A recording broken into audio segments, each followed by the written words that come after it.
오늘 우리가 로마서 9장 6절서부터 9절 말씀을 중심으로 아브라함의 씨라고 하는 제목으로 함께 은혜를 나누고자 합니다. 한번 따라해 보실까요? 아브라함의 씨, 아브라함의 씨. 네, 그렇습니다. 로마서는 크게 세 부분으로 나누어져 있는 것을 우리가 알 수 있는데요. 1장서부터 8장까지는 구원론 또는 기독론 또 예지예정론 이런 교리적인 부분들을 다루고 계시다고 하면은 9장서부터 오늘 우리가 읽은 9장서부터 11장까지는 유대인과 이방인들의 관계 속에 숨겨진 하나님의 비밀을 갖다가 다루고 있습니다. 그리고 이제 세 번째로 12장부터 16장까지는 이제 하나님의 사람인 우리가 어떻게 살아야 되는가, 곧 성결론을 우리에게 지금 기록해 주고 계신데요. 그래서 로마서는 우리가 이러한 다양한 주제들을 갖다가 다루고 계시기 때문에 기독 총론이다 이렇게 얘기를 하고 있습니다. 그래서 로마서는 언제 기록되었습니까? 주 57년에 바울이 예수님을 만나고 22년이 되었던 그 시점에 기록했습니다. 지난 22년을 돌려보면은 많은 연단과 훈련들의 과정을 지나왔습니다. 또 목회자로서 또 선교사로서 신학자로서 계속해서 하나님께서 다양한 메시지를 갖다가 받아왔고 그것을 또 여러 네 권의 그러한 성경을 기록하고 서간 편지글을 기록하고 그래서 실제로 사역 현장에서 또 목회 현장에서 많은 문제들과 또 부딪히면서 그러한 생각들 또는 하나님께로 받은 이 말씀을 갖다가 온전히 우리가 하나님께로부터 어떤 메시지를 받으면 금방 다 이해할 것 같은데 그렇지 않습니다. 그래서 그것을 갖다가 또 보완하고 이해하고 그러면서 여러 편의 서신서를 쓰고 정리하고 그리고 이제 57년에 22년째 되는 57년에 고린도에서 3차 복음 전도 여행을 마치고 이제 예루살렘으로 돌아가기 직전에 로마에 있는 우리 로마 교인들에게 전달할 로마서를 갖다가 서신을 기록해서 이제 로마 교회에 전했습니다. 그래서 그동안 바울 사도의 생각도 많은 변화가 있었습니다. 훨씬 포용적인 그런 사람이 되어 가는 것을 우리가 볼 수 있는데요. 저도 보면은 처음 예수님 만나고 성령 충만받고 성령 세례를 받고 막 마음이 뜨거울 때는 정말 그 시절 이게 메시지를 갖다가 지금 보면은 훨씬 더 공격적입니다. 훨씬 어떤 면에서는 훨씬 그런 율법적인 것 같아요. 해 우리가 행위적인 것들을 굉장히 막 은혜가 뜨거워 그러니까 막 해야 되는 것 같이 그렇게 이제 생각했던 그런 시점이 있었는데요. A가 아니면 B다 그랬는데 30년의 신앙생활과 한 27년의 그런 목회 시간들을 지나면서 훨씬 더 하나님 아버지의 마음을 알아가는 것 같습니다. 그래서 하나님 마음은 어떻게 했을까? 왜 이런 메시지를 주셨을까? 그러면서 당시 메시지를 생각하면은 참 이렇게 너무 편협했구나라고 하는 그런 생각을 갖다가 갖게 되어지는 일이 있습니다. 이처럼 사도 바울도 지난 22년이란 시간을 흐른 후에 많은 훈련과 경험을 통한 다음에서야 하나님의 뜻을 온전히 알게 되었고 그 정점에 이르렀을 때 바로 뭘 기록한 거예요? 로마서를 기록한 거예요. 그래서 이 로마서를 마치고 이제 물론 이제 예루살렘에 갔다가 1차로 로마의 감옥에 갇혀 있었죠. 갇혀 있다가 풀려나서 4차 선교 여행을 갔다가 워낙 우리 서바나로 가고자 하는 바울 사도의 그런 간절한 소원을 이루어서 이제 지금 스페인에 복음을 전도를 마치고 60년에서 62년 동안 또 갇혔습니다. 2차 이제 로마 감옥에 다시 투옥되고 거기서 옥중 서신을 갖다 4편을 쓰셨죠. 에베소서, 그다음에 빌립보서, 골로새서, 빌레몬서 이렇게 4편의 옥중 서신을 쓰시고 그러면서 더 훨씬 더 성장된 바울 사도의 신앙 사상들을 갖다가 그 옥중 서신에서 우리가 발견하게 됩니다. 그리고 64년도에는 히브리서를 쓰고 디모데 전서를 썼습니다. 그리고 65년도에는 디도서를 썼고 67년도에는 디모데 후서를 기록했습니다. 그러니까 디모데 후서가 가장 마지막 우리 바울 사도가 정말 자기의 사랑하는 아들 같은 디모데에게 그 목회 서신으로서 정말 그 마음이 다 오픈되어 있는 그런 서신이 디모데 후서입니다. 그리고 68년도에는 순교를 하셨습니다. 그러니까 지난 시간에 바울 사도의 큰 근심과 마음에 그치지 않는 고통이 있었는데 왜 그랬다고 했습니까? 내 백성들이 복음에 대해서 아주 이렇게 무감각하고 복음을 전하는 사람들을 핍박하고 예수 그리스도를 미워하는가라고 하는 이러한 그 고통이 왜 사람들은 왜 저럴까? 이렇게 예수님이 얼마나 귀한 분이고 우리의 생명이시고 곧 하나님이신데 그 하나님을 갖다가 저들이 얼마나 하나님을 메시아를 고대하면서도 이 전하는 이 정말 메시아인 그리스도를 갖다가 왜 저들이 거부하는가라고 하는 그런 마음의 아픔이 있었어요. 반면에 또 뭐가 있습니까? 사실 이방인들은 하나님과 아무 상관이 없이 살던 사람들이잖아요. 뭐 하나님의 말씀을 읽기를 했어요. 예배를 드리기를 했어요. 뭘 했어요. 그러나 유대인들은 그들은 하나님의 언약을 받았죠. 율법을 지켜나갔죠. 예배가 있었죠. 정말 그들을 하나님을 향한 헌신과 열심을 가지고 살았던 사람들이 유대인들입니다. 그런 반면에 이방인들은 아무런 그런 하나님과의 관계가 없는데도 불구하고 예수 그리스도를 믿으세요. 그러니까 그래요? 예수님이 누구신데요? 믿고 싶은데요? 어떻게 하면 예수님을 믿을 수 있죠?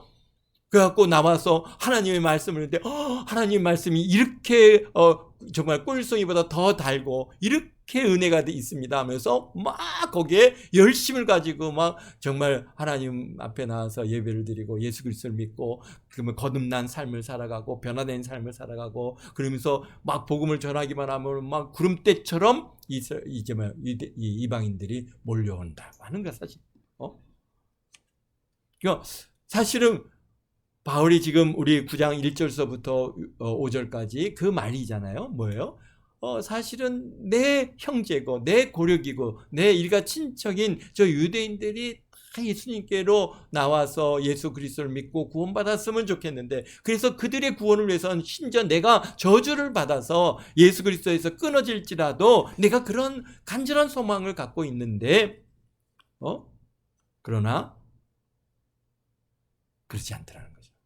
그래서 그것을 갖다가 바울 사도가 굉장히 고민하고 여기서 이제 근심하는 내용들이 우리 지난 시간에 다뤘습니다. 그래서 하나님께서 9장, 10장, 11장을 통해서 그 이유와 결론을 갖다가 깨닫게 하심으로 오늘 9장 6절서부터 9절까지의 그런 선언적인 말을 하고 있습니다. 뭐냐면은 아브라함의 씨라고 하는 대한 그런 새로운 정의를 갖다가 지금 내려주고 계신 것입니다. 6절에 보니까 하나님의 말씀이 폐하여진 것 같지는 않도다. 그렇죠? 뭡니까? 하나님께서 창세기 12장 1절서부터 3절을 아브라함을 갖다가 부르시면서 내가 너를 갖다가 어떻게 하겠다고요? 복되게 하겠다. 그리고 너를 축복하는 자는 복을 주고 너를 저주하는 자는 저주하겠다. 그렇게 하면서 하나님께서 아브라함을 부르셨잖아요. 그리고 창세기 35장 11절에 보면은 또 야곱에게도 축복하십니다. 그래서 구약 성경을 통해서 하나님께서는 아브라함을 택하시고 이스라엘을 택하셔서 복을 주시고 약속을 주셨고 그리고 그 하나님의 약속과 그런 축복이 이 유대인들 이스라엘 백성들에게 계속 이어져 오고 그래서 하나님께서는 그들을 향해서 많은 그런 축복의 말씀들을 주셨는데 이러한 것들이 하나도 지금 보면은 정말 그 복음의 그러니까 이스라엘 백성들이 모든 예배와 그다음에 그 제사와 모든 것들이 다 누구를 지금 드러내 보이고 있는 거예요? 예수 그리스도잖아요. 그래서 그러한 이제 예수님을 갖다 저들이 금방 믿을 것 같은데 안 믿는단 말이에요. 그래서 혹시나 저들이 정말 이렇게 하나님 말씀이 폐해져서 하나님과 관계가 없는 사람들이 된 것은 아닌가 하는 그러한 그 마음이 있는데 그런 것 같지는 않다라고 여기에서 말씀하고 계십니다. 그러면서 이제 아브라함의 씨가 다 그의 자녀가 아니다라고 하는 것이죠. 여기 보니까 이스라엘에 대해 그렇죠. 이스라엘에게서 난 그들이 다 이스라엘이 아니요. 또한 하나님의 아브라함의 씨가 다 그의 자녀가 아니라 누구만 오직 이삭으로부터 난 자라야 내 씨라 불리리라 하셨으니 그랬습니다. 아브라함의 씨는 총 몇 명이 있을까요? 아브라함의 씨다라고 하나님께서 우리 성경에 기록되어진 물론 뭐 우리가 잘 알고 있지만 8명이지만은 사실 실질적으로 보면 9명까지도 생각할 수 있는데 우리 창세기 15장 2절에 보면은 다메섹 사람 엘리에셀이 나옵니다. 엘리에셀을 갖다가 아브라함이 하나님께서 이제 아브라함을 축복하실 때니까 우리 한번 찾아보죠. 창세기 15장 2절입니다.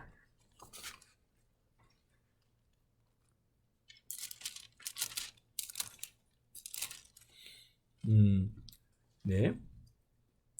이후에 여호와의 말씀이 환상 중에 아브라함에게 임하여 이르시되 아브라함아 두려워하지 말라.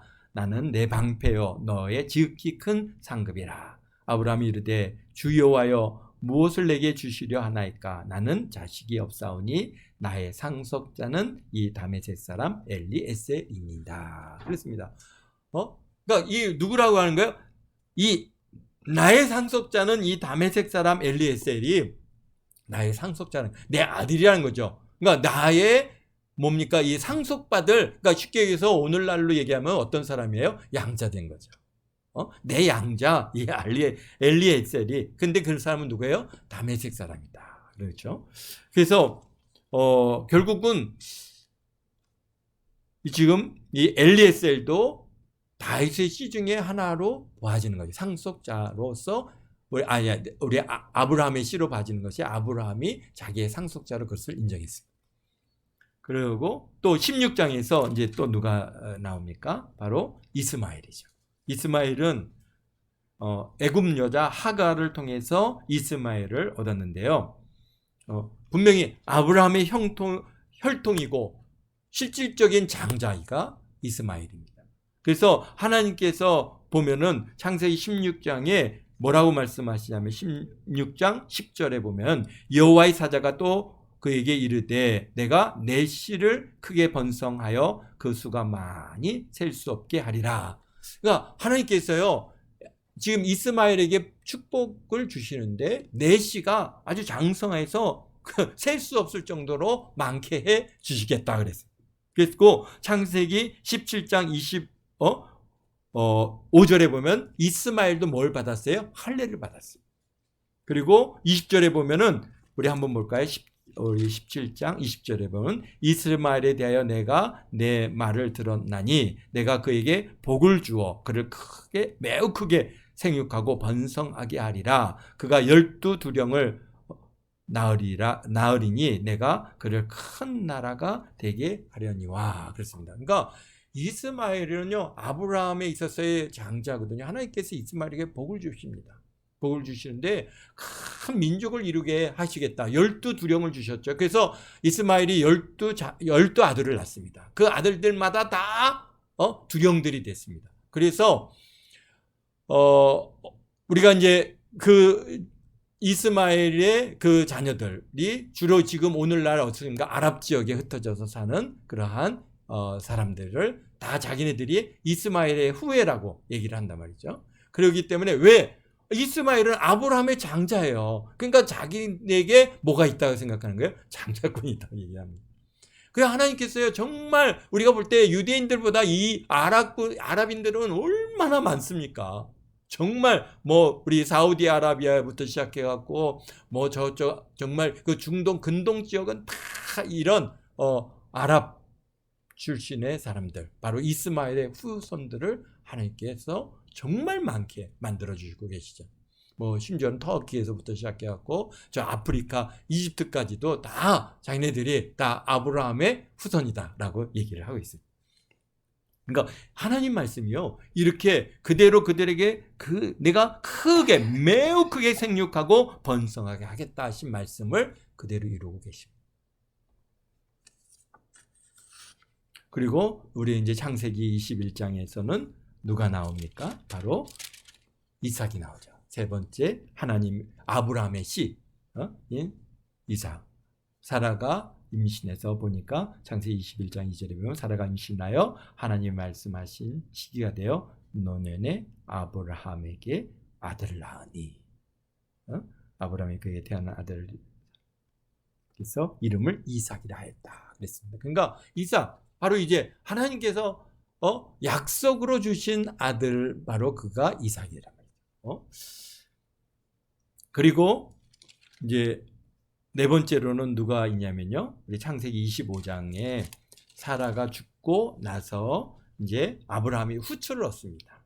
후처를 맞이했는데 그의 이름이 뭡니까? 구두라라고 하는 사람인데요. 구두라를 통해서 몇 명을 낳습니까? 6을 낳습니다. 6. 보니까 시므란, 그 다음에 욕산, 무단, 미디안, 그 다음에 이스박, 그 다음에 수아, 이렇게 6을 갖다가 나서 이 6명도 다 아브라함의 씨단 말이죠. 그래서 하나님께서 그들에게도 복을 주셔서 우리 미디안 사람들, 우리죠? 미디안, 여기 미디안이 나오잖아요. 미디안의 후손들, 다 미디안, 그 바로 아브라함의 씨들이고, 그래서 그들이 다 지금 이게 동쪽에, 근동쪽에 다 흩어져서 살면서 사실은 어떤 면에서는 바로 이스마엘의 후손들과 그 다음에 이 구두라의 후손들이 전부 서로 이제 뭡니까, 이렇게 가정을 이루고, 그래서 아주 큰 민족을 이루는데 그 중에 하나가 이라크, 그다음에 그러한 이란, 또 사우디아라비아, 그 근동의 시리아, 이런 모든 나라들이 그러한 후손들에 의해서 이루어져 가고 있는 것을 보게 됩니다. 하나님께서 복을 주신다고 하신 그러한 복을 그들이 다 받아 누리고 있습니다. 그러니까 우리 오늘 다시 우리 로마서 9장으로 와서요, 7절에 보면, 그래서 또한 아브라함의 씨가 다 그의 자녀가 아니라, 근데요, 여기서 이제 하나님께서 이제 바울에게 주시는 이러한 그 깨달음이 뭐냐? 그렇게 아브라함이 이렇게 몇이나 낳았어요? 8명의 자녀를 낳았는데, 그렇다고 해서 그들이 다 아브라함의 씨가 아니라는 겁니다. 그러면서 뭐만 오직 이삭으로부터 난 자라야 내 씨라 불리랴. 그래서 그래, 이삭으로부터 난 그런 자녀 누굽니까? 이삭에서부터 난 씨들이 누가 있어요? 이삭이 누구를 낳았어요? 야곱을 낳았죠. 야곱은 곧 이스라엘이라고 하는 이름을 하나님께서 그에 주어 주셨고, 그 이스라엘이 지금 유대인들이 된 거 아닙니까? 그러니까 결국은 약속으로 받은 아브라함의 씨는 누구라는 거예요? 자기네 유대인들이라고 얘기를 하고 있는 것입니다. 그런데 여기서 보면은 8절에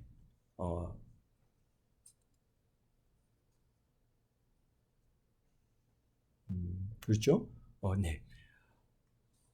그러니까 지금 이스마엘의 후손들을 생각하면 그들은 오늘 이슬람 교도들이고, 마호메트를 갖다가 섬기고 있고, 알라신을 갖다가 유일신이라고 그렇게 지금 섬기는, 그들이 믿는 알라신과 여호와는 다릅니다. 그걸 우리가 잘, 그냥 그들이 얘기하는 알라신은 하나님, 유일하신 하나님을 갖다가 그러니까 그들이 이름을 갖다가 알라라고 부르는 거 아니냐? 그렇게 생각하는데 전혀 다릅니다.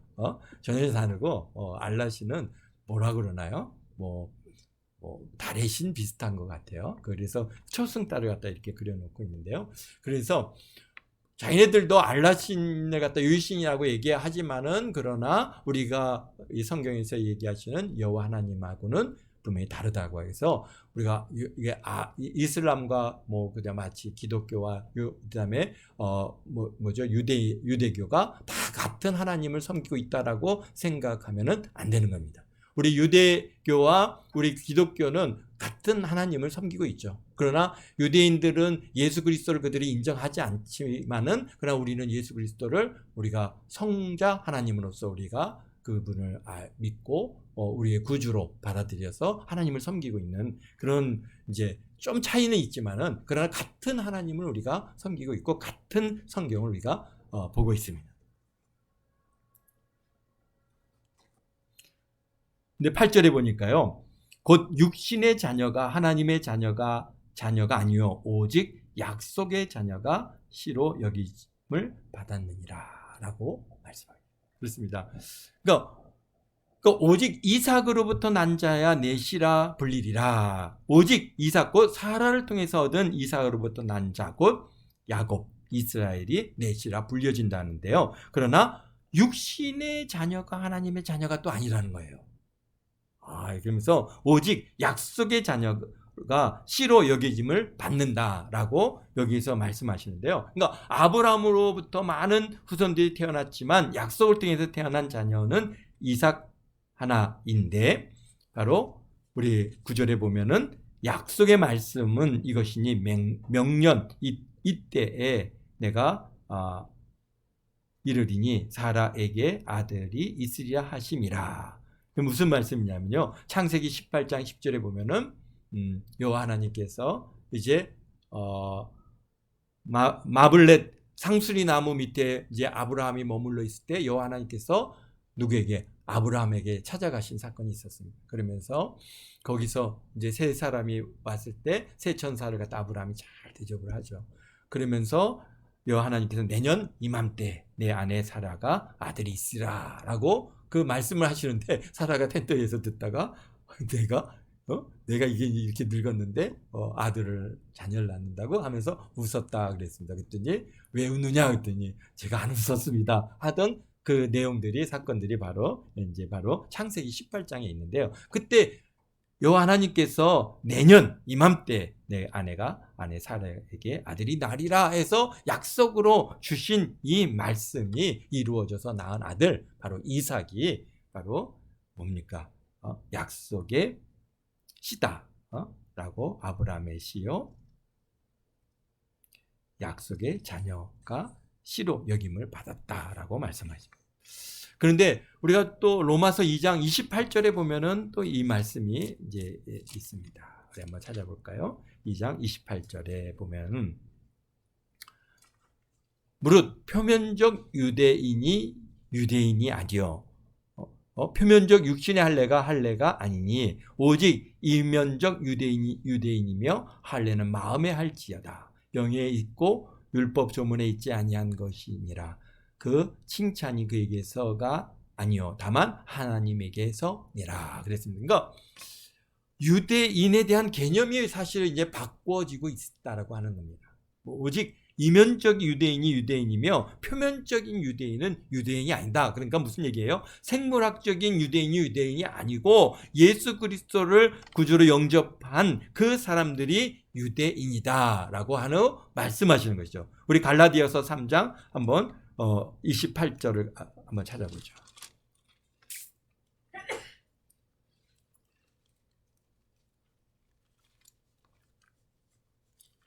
추워요?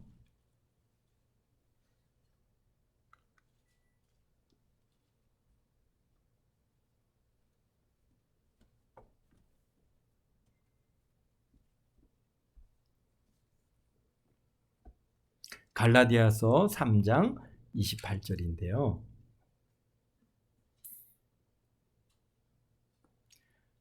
너희는 유대인이나 헬라인이나 종이나 자유인이나 남자나 여자나 다 그리스도 예수 안에서 하나이니라. 너희가 그리스도의 것이며 또 아브라함의 자손이요 약속대로 유업을 이을 자니라. 그러니까 누가 아브라함의 자녀라는 거예요?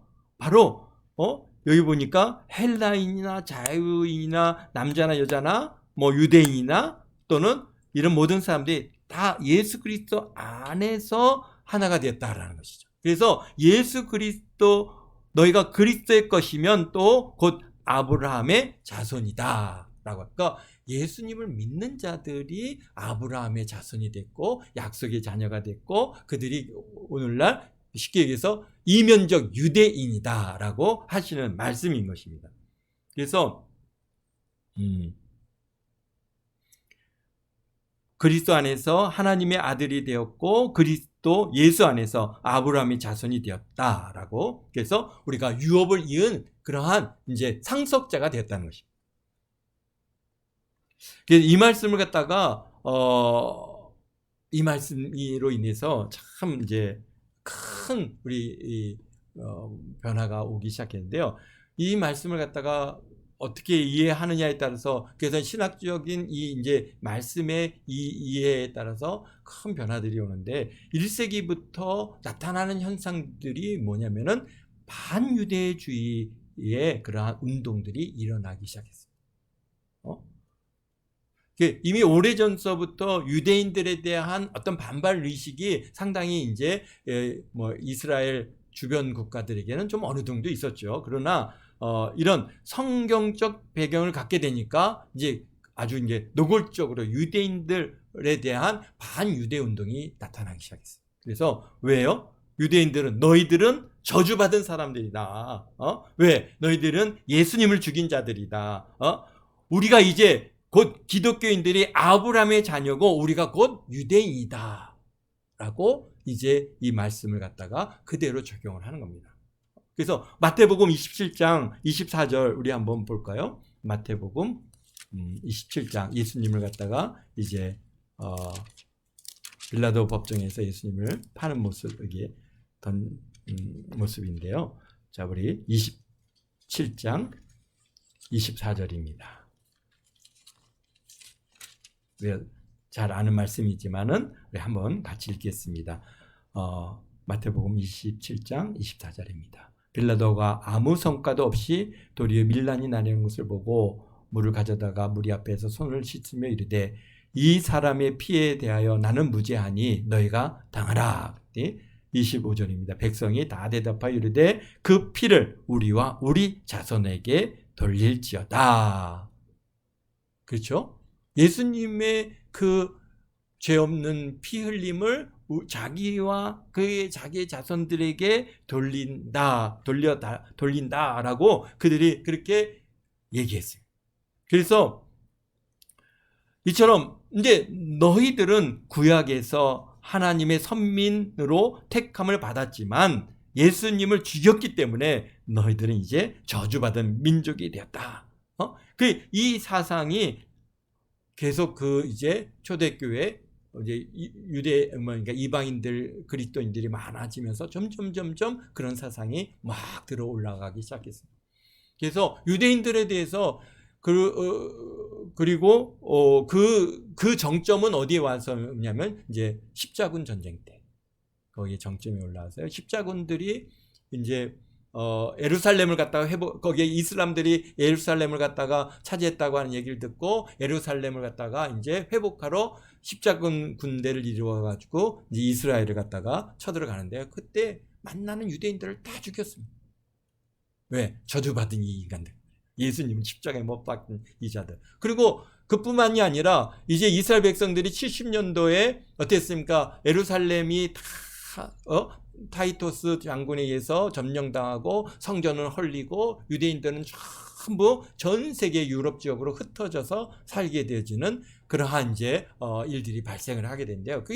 그리고 이제 그들이 유럽 쫙 지역에서 사는데 처음에는 이제는 어땠는지 모르겠어요. 그러나 점점 이제 유럽이 뭐가 됐습니까? 기독교화가 됐죠.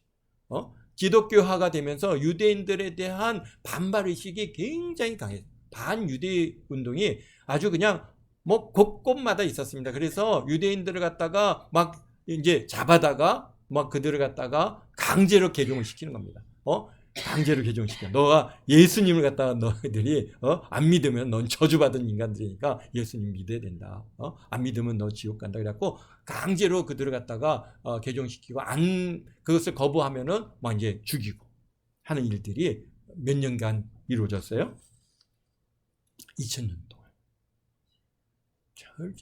그래서 사실 우리가 성경을 오늘 읽은 이 말씀이에요. 우리 아브라함의 우리가 자손이 되었고 너희들은 이제 저주받은 인간, 이거 우리가 유대인이다. 우리가 실질적인 우리 유대인이 우리가 됐다. 그러니까 너희 이게 이렇게 하면서 이제 이 유대인들을 갖다가 그들이 2000년 동안을 갖다가 정말 핍박을 말로 다 할 수 없는 그런 고통을 당했죠. 근데 이 사상이 어디까지 이어집니까? 종교개혁자들에게까지도 이어집니다. 칼빈과 또는 뭐 심지어는 뭐 루터에까지도 계속 이어져 가지고 그들도 종교개혁을 했지만은 그들의 사상 속에는 뭐가 있는 거예요? 반유대적인 이 사상이 있는 거예요. 그래서 종교개혁을 했던 마틴 루터의 글들이 이제 뭐로 쓰여요? 우리 이제 그죠? 독일의 히틀러가 유대인들을 갖다 600만 명을 갖다가 학살하는 그 근거를 갖다 어디서 얻고 있어요? 바로 루터의 종교개혁에서 나오는 책에서 루터가 아주 그냥 아주 굉장히 반유대적인 그런 사상을 갖고 있었습니다. 그래서 유대인들은 그냥 심지어는 그냥 뭐 다 죽여야 되고 심지어는 그냥 애를 가진 여성이 있으면 배를 갈라서 애를 갖다 뽑아내서 죽여야 된다고 이런 얘기까지 할 정도로 정말 우리가 상상할 수 없는 그러한 왜 그들은 저주받은 인간들이니까 예수 안 믿으면 그냥 다 죽여야 된다 이렇게 얘기를 갖다가 할 정도였어요. 그런데 그것을 누가 이용해 먹어요? 히틀러가 그래서 그 반유대 유대주의를 갖다가 아주 최대한도로 막 끌어올려가지고 600만 명이라고 하는 유럽의 유대인들을 학살하고 정말 처참하게 참담한 결과를 낳고 말았어요. 그러나 지금도 그 일에 대해서 교회가 회개하지 않습니다. 회개하지 않고 사실 우리 교회가 잘못된 이 성경 이해죠. 유대인들은 저주받은 유대니까 다 잡아 죽여도 된다. 그리고 하나님 우리가 이제 실질적인 유대인이고 너네들은 육체의 유대인은 유대인이 아니다라고 이렇게 그들을 갖다가 평화함으로 인해서 오는 이런 문제들인데요. 사실 그래서 그런 이제 신학적인 저희가 뭐냐면 대체 신학이라고 합니다. 그러니까 유대인들이 우리가 이제 실질적으로 우리가 유대인을 대체했다. 대체 신학이. 이방인인 우리 그리스도인들이 바로 이제 아브라함의 자녀로서 우리가 대체됐다라는 것이죠. 그래서 유대인들은 이제 이미 잘려나간 것이고 저주받은 것이다. 그리고 뭐 그것을 갖다 좀 더 아주 아름답게 표현한 게 언약 신학입니다. 그래서 이 한국 교회가도 지금도 그러한 대체 신학적인 사상들이 한국 교회에 제법 많이 있습니다. 그런데 하나님께서요 2000년 동안 그렇게 유대인들을 갖다 핍박하고 정말 가는 곳마다 그 고통을 당하게 두셨다가 이제 1990년도죠. 1990년이에요. 1900년도에 들어서면서 20세기 들어서면서 하나님께서 변화를 가하시는 거예요. 그래서 사실 그러니까 마지막 때의 역사를 갖다 이제 시작하면서 하나님께서 변화를 주시는데 뭐냐면은 1900년도부터 신유대 운동, 친유대 사상들이 교회 안에서 나타나기 시작했어요. 그걸 어디로부터 중심으로 하냐면 미국의 복음주의 신학, 복음주의 교회를 중심으로 해서 신유대 그러한 운동이 나타나고 그러면서 이제 그런 것들이 힘을 모아져서 어떻게 해요? 이스라엘을 회복하게 되어지는 그런 결과가 그래서 1948년도에 이스라엘이 독립하게 되는 그런 모든 배경 하에는 뭐냐면은 하나님께서 뭐 어떤 일을 하셨냐면요. 종말론과 연관된 신학 사상을 하나 주시는데요. 그게 뭐냐면 세대주의 사상입니다. 세대주의 사상. 예, 성경을 갖다가 7세대로 구분해서 보는 성경 해석인데요. 그래서 이 세대주의 사상을 갖다가 통하면서 사실 이제 그 사상을 통해서 이제 우리가 마지막 때에 가까우면은 이스라엘의 유대인들을 하나님께서 회복시켜 주실 것이다라고 하는 그래서 우리가 예수님의 재림은 바로 이스라엘의 회복부터 시작된다라고 그렇게 이제 세대주의 그러한 교회의 그리스도인들이 그것을 갖다가 받아들이고, 그래서 유대인들을 갖다가 굉장히 친유대 사상으로 나가게 된대요. 그게 이제 어디를 중심으로 해요? 미국을 중심으로 그렇게 복음주의 교회들이 이제 그것을 받아들입니다. 그래서 이 성경적인 해석이 뭐냐면, 육체적인 이스라엘도 하나님께서 계속 함께 하시고 영적인 이스라엘인 그리스도인들도 주님은 은혜 안에 있다라고 하는 그런 기본적인 배경을 갖고 있습니다. 이제 세대주의가 7세대도 나오는데요. 그래서 저희도 신학교에 처음 들어갈 때 이런 세대주의에 맞춰서 성경을 갖다 굉장히 많이 배웠고, 세대주의의 관점에서 보는 종말론을 갖다가 많이 교육을 받았습니다. 그런데 이 세대주의는 뭐 크게 우리가 어떤 게 1세대는 무죄 세대다 그래갖고 창조서부터 아담의 타락 직전까지가 이제 1세대고, 2세대는 양심의 세대다 그래갖고 타락 후 노아 홍수 때까지, 그리고 3세대는 노아 홍수에서부터 아브라함 때까지, 그리고 4세대는 언약 세대다 그래서 아브라함에서부터 모세까지, 5세대는 율법 세대다 해서 모세부터 예수님 때까지, 그리고 6세대는 은혜 세대다 그래서 예수님부터 예수님의 재림까지, 그리고 7세대는 뭡니까? 천년 왕국 세대에서 천년 왕국의 예수님의 재림부터 시작해갖고 심판 때까지를 갖다가 이렇게 7가지 세대로 구분해서 성경을 이해하면은 굉장히 성경이 한눈에 들어오고 쉽습니다. 그런데 이런 세대 구분은 좋은데, 근데 문제는 구원론에 대한 부분이 조금 차이가 있습니다. 이 세대주의자들의 그러한 구원론이 세대마다 다 구원이 좀 달라요. 그러다 보니까 구원론 부분에서는 여러 가지 지금 말이 많고, 그래서 세대주의를 갖다가 완전 이단이다. 누가 볼 때는 이 대체 신학자들이나 그다음에 언약 신학자들이 볼 때는 이거 완전 이단이다 그래갖고 이단으로 아주 그냥 이게 치부해 버리고, 세대주의 얘기만, 세대주의 세자만 얘기해도 완전히 그냥 아주 그냥 이게 거부 반응을 일으키는 많은 그러한 또 목회자들이나 신학자들이 있습니다. 그러나 뭐 어쨌든가, 근데 우리 대한민국을 보면은 우리 대한민국이 어땠습니까? 반유대적인 사상이 있습니까? 없습니까? 우리 지금은 굉장히 반유대적인 사상들이 많이 팽배했는데, 사실 우리 대한민국 교회는 굉장히 친유대적이었습니다. 그래갖고 정말 이스라엘의 회복을 위해서 얼마나 많이 기도를 했고, 정말 유대인들에 대해서 우리가 동경하고 그들을 사랑하고 했던 이유가 있습니다. 왜 그러냐면요, 대한민국의 초대 선교사들 선교사들, 아펜젤러나 언더우드 다 이분들이 뭐예요? 세대주의자들이었어요. 그래서 그분들이 와가지고 우리는 세대주의를 가르쳤어요. 그래서 오늘 제가 어렸을 때만 해도 세대주의 관점에서 모든 성경을 보고 그 이해를 했는데, 언젠가부터 이제 아니다, 대체 신학이나 이런 언약 신학이 막 우리 사회에 들어오면서 그게 변화가 오기 시작했습니다. 그러면서 이게 그러니까 약점이 있죠. 세대주의는 구원론에 대한 약점이 있습니다. 분명한 것은 우리가 예수 그리스도를, 구약의 성도들이나 오늘 우리나 다 예수 그리스도를 믿음으로 구원을 받는 것이지 세대마다 구원이 다를 수 있는가라고 하는 부분에 대해서는 우리가 굉장히 심각하게 고민해 봐야 하는 문제가 있는 것이죠. 그런데 그분들은 세대주의자들이셨기 때문에 굉장히 친유대적인 그러한 사상을 우리 한국교회에 뿌려주셨어요. 그래서 그걸 토반으로 해서 우리가 정말 이게 왜 그러냐면, 그 미국 교회에 막 선교사들이 막 뜨겁게 그냥 복음을 전하기 위해서 나갔던 선교사님들 다 세대주의의 교회들에, 왜 곧 뭐예요? 세대주의적 종말론을 딱 보니까 곧 예수님이 오실 것 같아요. 막 너무 뜨겁잖아요. 그러니까 막 전 세계로 선교사로 파송돼서 나갔습니다. 그래서 사실 실질적으로 지금 그 이후에 미국 교회를 중심으로 이루어진 대부분의 교회들은 그런 친유대적인 그러한 사상을 갖고 있지만은, 그러나 유럽 교회들은 굉장히 반유대적인 그런 사상을 갖고 있다라고 하는 사실입니다. 그래서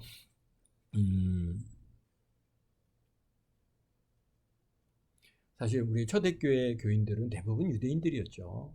유대인들이었고 사도들도 다 유대인이었고, 복음을 위해서 그분들이 어떻게 대부분 다 순교하셨습니다. 정말 주를 위한 열심이 있었는데, 그러나 이제 주후 70년 이후에 유대인들의 눈이 가려졌어요. 그래서 유럽 전적으로 흩어졌고, 정말 2000년이라고 하는 시간 동안 그들이 정말 고난과 어려움을 받다가 이제 2023년, 그러니까 1948년부터 시작해갖고 지금 올해까지도 계속해서 유대인들이 알리야를 하고 있어요. 알리야라는 것은 뭐냐면은 다시 이스라엘로 돌아가는 겁니다. 근데 그 돌아가는 이 일에 아주 주된 큰 뭐랄까요, 기회가 되는 게 사실은 어떻습니까? 유대인들이 주로 많이 살고 있던 데가 우크라이나입니다. 우크라이나 유대인들이 참 많이 살고 있어요. 유럽 지역에서는 많이 핍박을 받아서 이제 왔고, 결국은 이 이스라엘의 회복, 이스라엘이 지금 세워지는데도 가장 큰 영향력을 미쳤던 그러한 모임 중에 하나는 우크라이나에 있던 유대 공동체입니다. 그런데 그들이 이스라엘로 안 돌아가는 거예요.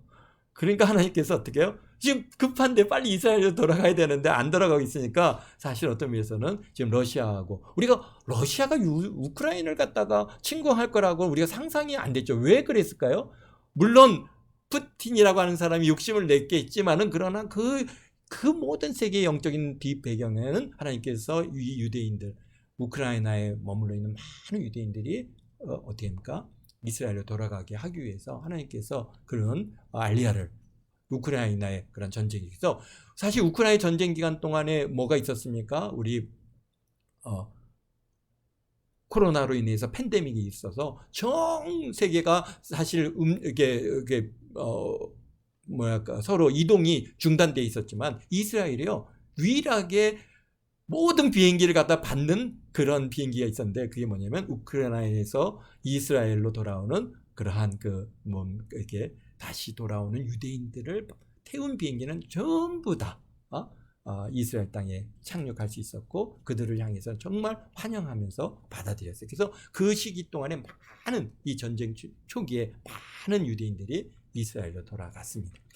그래서 점점 이런 그 말씀들이 우리가 분명히 하나님의 말씀이 성취되고 예수님의 재림이 점점 더 가까이 와 있다라고 하는 사실입니다.